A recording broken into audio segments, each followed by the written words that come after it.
Maayong aga sa inyo tanan. Kinopya ko lang yung sinabi. Tama naman, no? Oo, tama. Okay, unang-una, maraming salamat sa inyong pag-welcome sa amin with the warmest of smiles. Ito kapag ganito, ang ngiti sa iyo, nang sasalubong, para bagang ikaw ay kailangan mo talagang lalo itong suklian ng mainit na pagtatrabaho. And while we were reading through the MOA, something came up sa aking pag-iisip at kasi naramdaman ko nga itong si Councilor ay mainit na advocate pagdating sa pagpuproteksyon ng ating mga OFWs. Ay meron akong binubulong sa kanya and probably we can come up with a pilot project here in Rojas. Kasi pag military, ang ganda ng ngiti naman ng peso na diba? Tapos yung constable, alam ko nga, sa mga si Mayor, nalito ako eh. So, alam niyo naman, hindi na ako organically pag-tulong ko niya. But I have found to paralyze the people here who are so dedicated and so powerfully inspiring for us to continue working. And each time I get to meet profound people of such greatly motivated to take care of your constituents.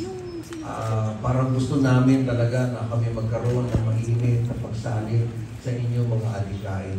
At yung kanina, parang gusto ko na habang kumakain tayo, baka mamaya we can formulate this pilot project I have in mind. Kasi alam nyo, yung kadalasan, yung mga naririnig natin mga horrific stories about our OFWs, kadalasan ito nasa HSW sector eh.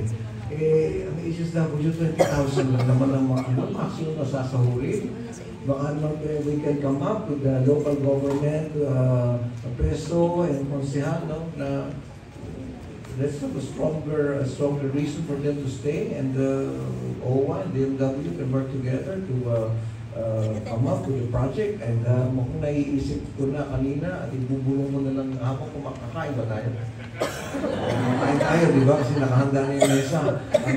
Handa na. Tsaka pagka pumunta ka ng Rojas, kailangan talaga huwag ka na munang kumain bago pumunta rito.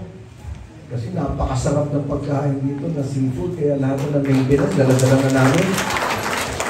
Lahat ng iinumin mo pagkatapos kumain ng mga tawag na alimango. Oo, lahat na. Ay, mabuti na sigurado lahat ng mga istatid, dala na namin. But again, yun po yung aking mensahe. You have us. You consider us part of your family in your advocacies. Nandyan ang aming mapakasipag ng Lucia na lahat ng kaso sa kanya na pupunta sa Region 6. And tangkilitin niyo kami na bilang kasama niyo sa inyong mga pangarap para sa inyong mga kasama dito sa Rojas City. And of course, ang OWA, attached agency ng DMW,